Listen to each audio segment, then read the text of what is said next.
Hello అండి, నేను అశ్విని. ఇవాళ మనం చెప్పుకోబోయే కదా సహజ సమీరం. ఉమాబాల చుండూరు గారు రచించారు.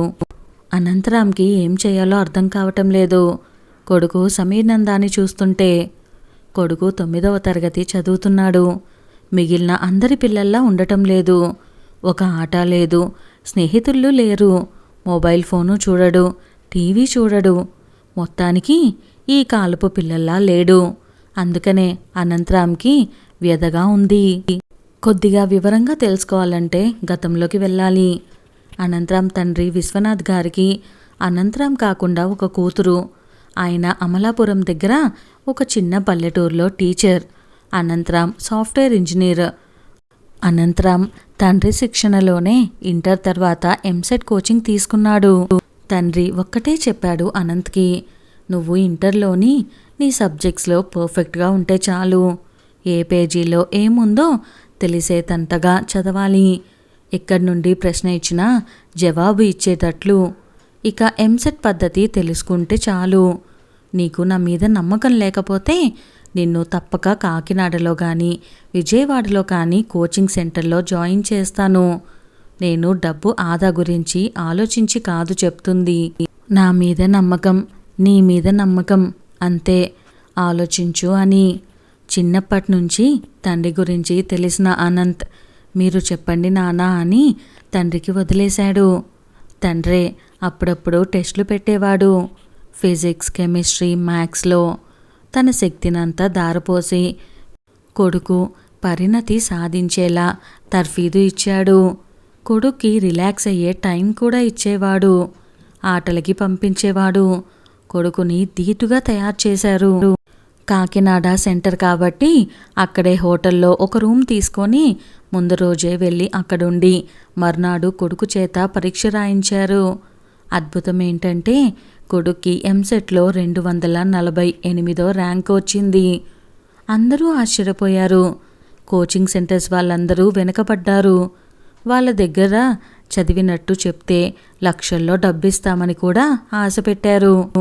విశ్వనాథ్ గారు ససేమిరా ఒప్పుకోలేదు. కొడుక్కి హైదరాబాద్ ఉస్మానియాలో ఫ్రీ సీట్ వచ్చింది. అనంత్ ఇంజనీరింగ్ కంప్లీట్ చేశాక గేట్ ఎంట్రన్స్ పరీక్ష రాసి సీట్ తెచ్చుకొని చెన్నైలో ఎంటెక్ చదివాడు. అనంత్కి మొదటి నుండి విదేశాల్లో చదవాలని లేదు. విశ్వనాథం గారు కొడుకు పై చదువు విషయం కొడుకే ఇష్టానికే వదిలేశారు. క్యాంపస్ ఇంటర్వ్యూల్లో అనంత్కి ముంబైలో సాఫ్ట్వేర్ కంపెనీలో ఉద్యోగం వచ్చింది. తర్వాత ఒక 2 కంపెనీలు మారిన అనంతరం హైదరాబాద్లో ఉద్యోగం వచ్చింది. అనంత్ తన క్లాస్మేట్ పంజాబీ అమ్మాయిని వివాహం చేసుకుంటానంటే కూడా అభ్యంతరం లేకపోయింది విశ్వనాథం గారికి. కోడలు పంజాబీ అయినా వెజిటేరియన్ అవ్వడంతో అస్సలు సమస్య లేకపోయింది. లేకపోతే ఆయన భార్యకి కొంచెం నచ్చచెప్పి ఒప్పించాల్సి వచ్చేది, అంతే. అనంత్కి ఒక కొడుకు, పేరు సమీర్ నందా. ఆ అబ్బాయి 2వ తరగతి చదువుతుంటే అనంత్ డైరెక్టర్ అవ్వడం వలన ఒక ప్రాజెక్ట్ మీద యుఎస్ పంపించారు. ఒక 2 ఏళ్ళు ఉండాల్సి రావచ్చు అక్కడ సుమారుగా అని చెప్పారు. అప్పటికి అనంత్ భార్య ఉన్ముక్త 5వ నెల గర్భవతిగా ఉంది. 2 ఏళ్ల కోసం ఇక్కడ చదువు మాన్పించి కొత్త వాతావరణంలో పిల్లాడిని ఇబ్బంది పెట్టడం ఎందుకని తన కొడుకుని తండ్రి దగ్గర ఉంచి వెళ్దామని అనంత్ అనుకున్నాడు. ఉన్ముక్త కూడా అతని ఆలోచనని సమర్థించింది. తన పేరెంట్స్ చండీగఢ్లో ఉంటారు. కొడుక్కి అది ఇంకా కొత్త వాతావరణం అవుతుందనుకుంది. తాతగారింటికి తరచూ వెళ్ళొస్తూ ఉంటాడు కాబట్టి తాతాబామ్మలతో సమీర్కి కూడా బాగానే సాన్నిహిత్యం ఉంది. దాంతో వాళ్ళ దగ్గర ఉండేందుకు సమీర్కి ఏమీ అభ్యంతరం లేకపోయింది. అనంత్ వాళ్ళు తండ్రి దగ్గర కొడుకుని నిశ్చింతగా వదిలి అమెరికాకి వెళ్ళిపోయారు. సమీర్ తాతగారి ఊళ్ళో స్కూల్లో చేరాడు. అప్పటికి ఆయనకి ఇంకో 2 ఏళ్ళు సర్వీస్ ఉంది. మనవడితో వాళ్ళకి కాలక్షేపం బాగా ఉండేది. సమీర్కి కూడా ఆ ఊరు పరిసరాలు, పచ్చదనము, చెరువులు, కాలువలు బాగా నచ్చేశాయి. ఇంటికి వచ్చి హోంవర్క్ చేసుకొని బాగా ఆడేవాడు పిల్లలతో. ఈలోపు అమెరికాలో అనంత్కి ఆడపిల్ల పుట్టింది. విశ్వంబర అని తండ్రి పేరు కలిసి వచ్చేటట్లు పెట్టాడు. విశ్వనాథం గారు ఒక 4 పిల్లలకి ట్యూషన్ చెప్పేవారు. తాతగారే మనవడి చదువు పర్యవేక్షించేవారు. ప్రత్యేకంగా ట్యూషన్స్కి వెళ్లకుండా స్కూల్కి మాత్రమే వెళ్ళొచ్చి రాత్రి 1 గంట చదువు హోంవర్క్ చేస్తే సరిపోయేది సమీర్కి. స్వతహాగా చురుకైన వాడవటంతో ఎక్కువ కష్టపడాల్సిన అవసరం లేకపోయేది. కాన్సెప్ట్ని ముందుగా బాగా అర్థం చేసుకొని నీకు అర్థమైనది నువ్వు సొంతంగా రాయి, టీచర్ చెప్పినట్లే మక్కీకి మక్కీ బట్టి పట్టి రాయనవసరం లేదు అని చెప్పేవారాయన. చిన్న చిన్న కథల పుస్తకాలు ఇంగ్లీష్ తెలుగులో ఉన్నవి తెచ్చి ఇచ్చేవారు చదవమని. నెమ్మదిగా కథల పుస్తకాల నుండి మంచి మంచి పుస్తకాలు చదివే స్థాయికి వచ్చాడు. తర్వాత లైబ్రరీకి వెళ్ళి గంటలు గంటలు ఉండేవాడు సెలవు రోజుల్లో. అది అలవాటుగా మారిపోయింది సమీర్కి. అనంత్కి ఆఫీస్ పని పొడిగించారు. ఇంకో 3 ఏళ్ళు ఎక్కువ ఉండాల్సి వచ్చింది. ఫోన్లో మాట్లాడుతూ ఉండేవాడు కొడుకుతో, తండ్రితో. విశ్వనాథం గారు రిటైర్ అయిపోయారు. ఆయన దగ్గర చాలా పాత మోడల్ ఫోన్ ఉండేది. ఫోన్ మాట్లాడటానికి మాత్రమే పనికొంచేది. కొత్త మోడల్ ఫోన్ కొనమన్నా ఆయన కొట్టిపడేసేవారు ఆ మాటని. ఇంట్లో ల్యాండ్లైన్ ఫోన్ ఉంది, బయటకు వెళ్తే ఈ ఫోన్ చాలే అనేవారు. సమీర్కి కూడా ఈ ఫోన్స్ మీద వ్యామోహం ఉండేది కాదు. సమీర్ 8వ క్లాస్కి వచ్చాక అనంత్ వాళ్ళు తిరిగి వచ్చేశారు హైదరాబాద్కి. ఆ సంవత్సరం ఎగ్జామ్స్ పూర్తి కాగానే సమీర్ని హైదరాబాద్ తీసుకొచ్చి మంచి ఇంటర్నేషనల్ స్కూల్లో 9వ క్లాస్లో చేర్చారు. స్కూల్ వాళ్ళు పెట్టిన ఎంట్రన్స్లో టాపర్గా రావడం, అనంత్ ఉన్న పొజిషన్ బట్టి సమీర్కి ఈజీగానే సీట్ వచ్చేసింది. తండ్రిని తన దగ్గరకు వచ్చేయమంటే ఆయన ఇంకొంతకాలం పోయాక వస్తానులే అని చెప్పారు. ఆయనకు ట్యూషన్స్, స్నేహితులతో కాలక్షేపం బాగానే అవుతుంది. ఒక పల్లెటూరులో దగ్గరగా ఒక 6 ఏళ్ళు ఉండి రావడం వలన సమీరే ఇంకా ఇక్కడ స్కూల్ వాతావరణానికి పిల్లలకి అలవాటు పడలేదు. స్నేహితులు ఎవరూ ఏర్పడలేదు. ఎలా తెలిసిందో, ఒక ఆదివారం తండ్రి బయటికి వెళ్ళినప్పుడు అబీట్స్ వెళ్ళి అక్కడ రోడ్డు పక్కన అమ్మే సెకండ్ హ్యాండ్ పుస్తకాలు అన్నీ చూసి కొన్ని తెచ్చుకున్నాడు. తండ్రి అలా ఎందుకురా, మామూలు షాప్కి వెళ్ళి కొనుక్కోవచ్చుగా అంటే, లేదు నాన్న, నాకు ఫలానా పుస్తకం కొనాలనే ఐడియా లేదు. అక్కడికి వెళ్ళి అన్నీ చూస్తూ పాత పుస్తకాలు కొనుక్కోవడం నాకు చాలా బాగుంది అన్నాడు. ఎలా వెళ్ళావు అంత దూరం? కారులో వెళ్ళలేదట కదా. అంటే సిటీని చూసి చాలా ఏళ్ళైంది కదా, ఒకసారి అంతా చూడాలనిపించింది. మెట్రోలో కొంత దూరము, ఆర్టీసీ బస్లో కొంత దూరము, నడుచుకుంటూ కొంత దూరము వెళ్ళాను. అలా జనాల్ని చూసుకుంటూ వెళ్తే బాగుంది. వచ్చేటప్పుడు క్యాబ్లో వచ్చేసాలే అన్నాడు. అనంత్ ఏమీ మాట్లాడలేకపోయాడు. ఏ రచయిత పుస్తకాలు బాగుంటాయో తండ్రికి చెప్పేవాడు సమీర్. తెలుగులో శ్రీశ్రీ, తిలక్ ఇష్టమనేవాడు. శ్రీశ్రీ కవితలు కొన్ని నోటికి వచ్చని కూడా చెప్పాడు. హ్యారీ పాటర్ బుక్స్ చదివావా అని అడిగాడు అనంత్. సాధారణంగా ఆ వయసు పిల్లలు ఆ పుస్తకాలు చదివారని విని ఉన్నాడు అనంత్. అందుకే అడిగాడు. నాకు తెలియదు నాన్న, బాగుంటాయా అవి? ఈసారి కొనుక్కుంటా అన్నాడు. ఏ హీరో ఇష్టంరా అంటే, ఏ సినిమా బాగుంటే ఆ సినిమాలో హీరో ఇష్టం అనిపిస్తాడు అని చెప్పేవాడు. ఆమిర్ ఖాన్ సినిమాలు బాగుంటాయి అంటాడు. రణ్ధీర్ కపూర్ అందంగా ఉంటాడు, మంచి ఫిజిక్ అని చెప్పాడు.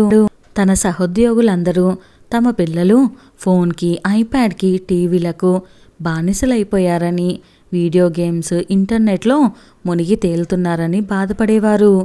మరి సమీర్ ఏజ్ పిల్లలు అలా ఉంటే వీడెందుకు ఇలా ఉన్నాడని అనుకునేవాడు. వీడు సరైన దారిలోనే వెళ్తున్నాడా? నేను నాన్నగారి దగ్గర ఉంచి తప్పు చేశానా? ఈ పోటీ ప్రపంచంలో వీడు నెగ్గుకు రాగలడా అనిపించేది అనంతరామ్కి. నా గురించి నాన్న కూడా ఇలా అనుకుని ఉంటారా? ఈసారి కలిసినప్పుడు ఈ విషయం నాన్నగారితో స్వయంగా మాట్లాడాలి అనుకున్నాడు అనంత్. అలా అని చదువు విషయంలో సమీర్ వెనకబడి ఉండేవాడు కాదు. మంచి మార్కులే వచ్చేవి. ఆటల్లో ఫుట్బాల్ ఇష్టపడేవాడు. కోచింగ్కి వెళ్ళరా అంటే, కోచింగ్ ఎందుకు నాన్న, కొద్ది రోజులు ఆగండి, నేను ఒక టీంని తయారు చేసి ఆడతాను కదా అనేవాడు. టీవీ పెడితే చూడకుండా ఏదో పుస్తకం చదువుతూ ఉండేవాడు. ముఖ్యంగా ఆగస్టు 15కు రిపబ్లిక్ డేలకు స్కూల్లో జరిగే ఏ సెలబ్రేషన్కి వెళ్ళేవాడు కాదు. ఎందుకురా అంటే, అబ్బా ఎండలో చాలాసేపు నిలబడాలి నాన్న, హాయిగా ఇంట్లో కూర్చొని ఒక బుక్ చదువుకుంటే హాయిగా ఉంటుంది నాకు అంటాడు. స్కూల్లో ఏ ప్రోగ్రామ్స్లో పాల్గొనకపోవడం వల్లనేమో ఆ రోజుల్లో స్కూల్కి వెళ్ళకపోయినా టీచర్లు గమనించటం లేదేమో అనుకునేవాడు అనంత్. స్విమ్మింగ్ నేర్చుకోరా అంటే, నేర్చుకోవడం ఏంటి నాన్న, నేను తాతగారి ఊళ్ళో కాలువలో ఈత కొట్టాను, నేను 4వ క్లాస్లో ఉండగానే నేర్చుకున్నాను అన్నాడు. ఒకరోజు తోటమాలితో మాట్లాడుతుంటే చూశాడు సమీర్ని. తర్వాత ఎప్పుడో మాలిని అడిగాడు అనంత్, ఏమంటున్నాడు మా అబ్బాయి అని. అనంత్కి అందరి దగ్గర నుండి కొడుకు మీద అభిప్రాయం తెలుసుకోవాలని ఉంటుంది. మా పిల్లలు ఏం చదువుతున్నారని అడిగారండి బాబుగారు. నేను చెప్పాను, గవర్నమెంట్ స్కూల్లో బాబు, అక్కడ వీళ్ళే శ్రద్ధగా చదువుకోవాలి అని. టీచర్లు అంతగా పట్టించుకోరు, మాకేమో వాళ్ళేం చదువుతున్నారో తెలియదు అని. బాబుగారు అన్నారు, ఏ స్కూల్ అయినా మంచిదే, స్కూల్ని బట్టి చదువు ఉండదు, ఎక్కడైనా ఎవరికి వాళ్ళు చదువుకోవాలి అన్నారండి. వాళ్ళకి ఏమైనా తెలియకపోతే నా దగ్గరికి తీసుకురా, నేను చెప్తా అన్నారండి అన్నాడు. అయ్య బాబోయ్, చిన్నాయనైనా పెద్ద ఆలోచనలండి అబ్బాయి గారివి అన్నాడు. అనంత్కైతే సమీర్ తెలుగు సినిమాల్లో ముడి మాటలు మాట్లాడే బాలనటుడిలా అనిపించాడు. నాన్న నాకిది కావాలి కొనవా అని అడుగుతాడేమో అని చూసేవాడు అనంత్. ఏమీ అడిగేవాడు కాదు. అదేంటో ఇవన్నీ చూసి అనంత్కి దిగులు పట్టుకుంది. సైకాలజిస్ట్ని కలుద్దామా అన్న ఆలోచన కూడా వచ్చింది. కానీ తమాయించుకున్నాడు. భార్యతో చెప్తే ఆమె అతని మాటలు కొట్టిపడేసింది. నాతో బాగానే మాట్లాడతాడు, స్కూల్లో విషయాలు అన్నీ చెప్తాడు, విశ్వతో ఆడతాడు, నందు విషయంలో నాకేమీ భయం లేదు, వాడికి హిందీ వచ్చు, పంజాబీ అర్థం చేసుకుంటాడు, మా అమ్మ నాన్నలతో కూడా కొంచెం కొంచెం మాట్లాడతాడు, తెలుగు ఇంగ్లీష్ ఎలాగో వచ్చు, వాడు బాగానే ఉన్నాడు, చిన్నవాడు, వేరే వాతావరణంలో అడ్జస్ట్ అవ్వటానికి టైం పడుతుందిలే, నువ్వు ఎక్కువ ఊహించుకోకు అనేసింది. ముక్త అంతే, అన్నీ తేలికగా తీసుకుంటుంది అనుకున్నాడు అనంత్. ఇలా ఉండగా ఒకరోజు అనంత్కి స్కూల్ ప్రిన్సిపల్ ఫోన్ చేసింది. ఒకసారి వచ్చి కలవమని. అప్పటికప్పుడు ఆఫీస్లో చెప్పేసి భార్యను తీసుకొని మరీ వెళ్ళాడు అనంత్. కొడుకు గురించి ఏం చెప్తారో అని ఆందోళనగా ఉంది అనంత్కి. తను అనుకున్నట్టే వీళ్ళు చెప్తే ఏం చెయ్యాలో అని కంగారు కూడా ఉంది.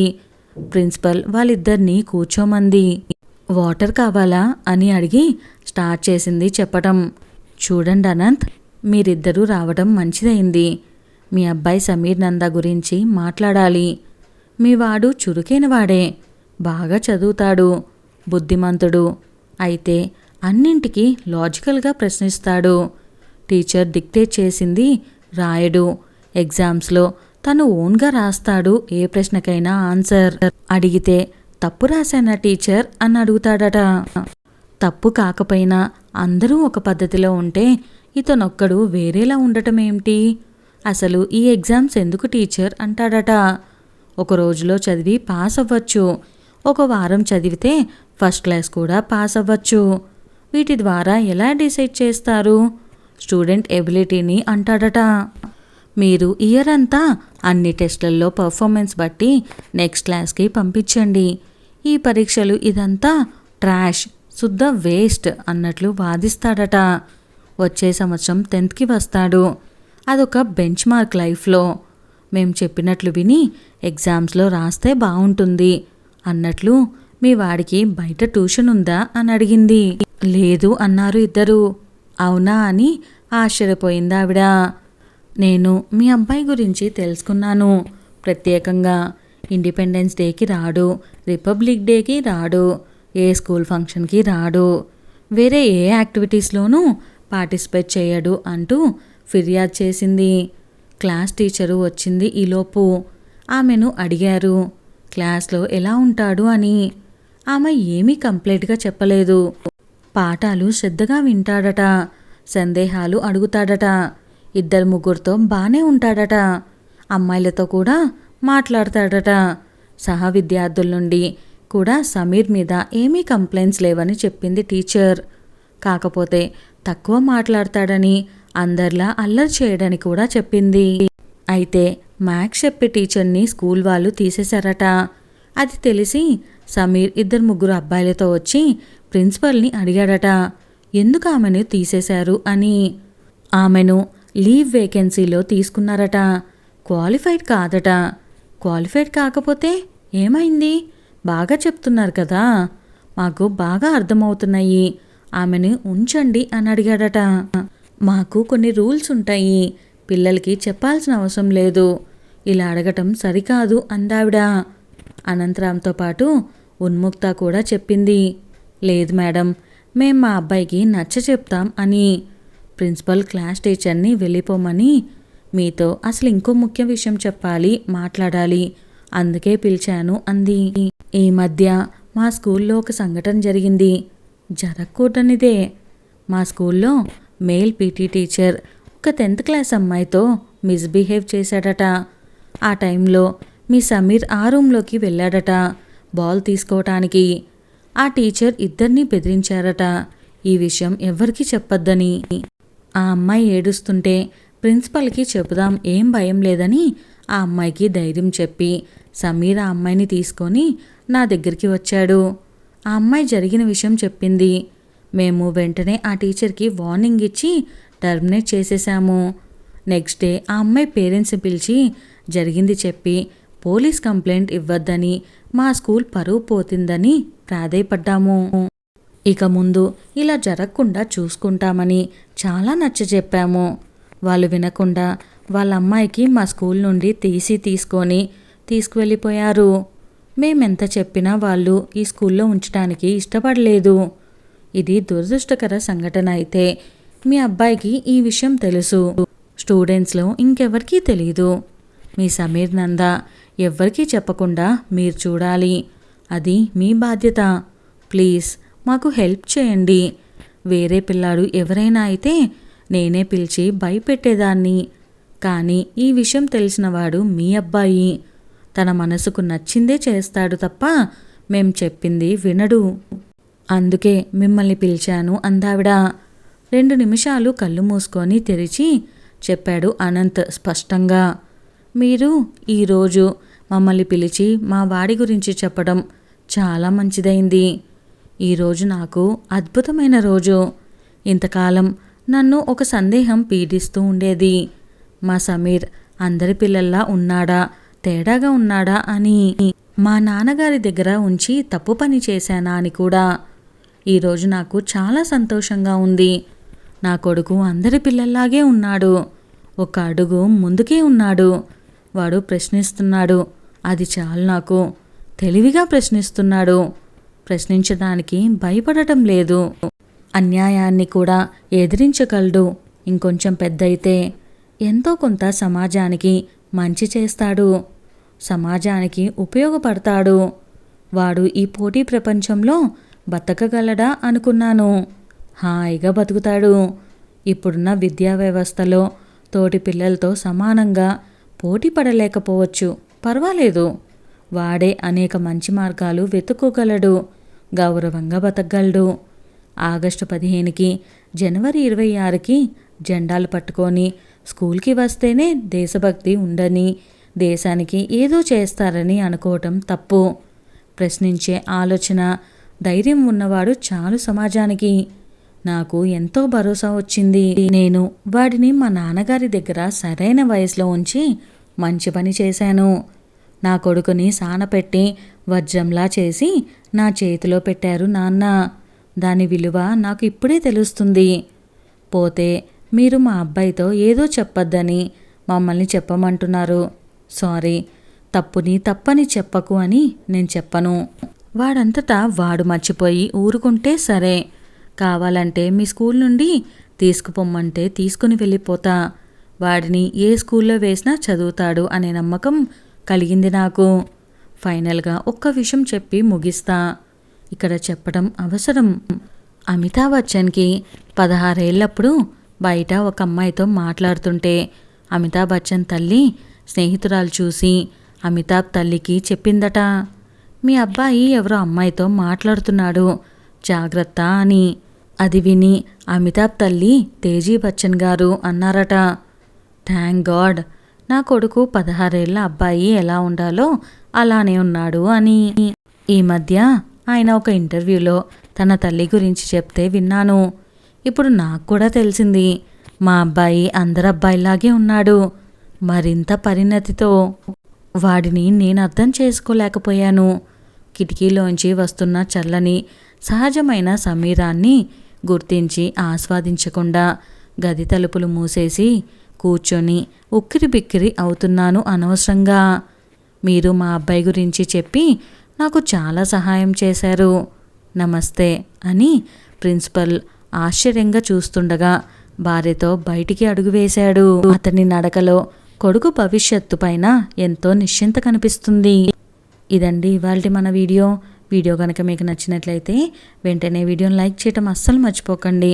మరిన్ని మంచి మంచి కథలు మన ఛానల్లో ఆల్రెడీ ఉన్నాయి, ఎవరైనా మిస్ అయితే ఒక్కసారి చూసేయండి, మీకు తప్పకుండా నచ్చుతాయి. అలానే మన ఛానల్ని మీకు తెలిసిన వాళ్ళకి షేర్ చేయటం కూడా మర్చిపోకండి. Please do subscribe and click the bell icon. Thank you.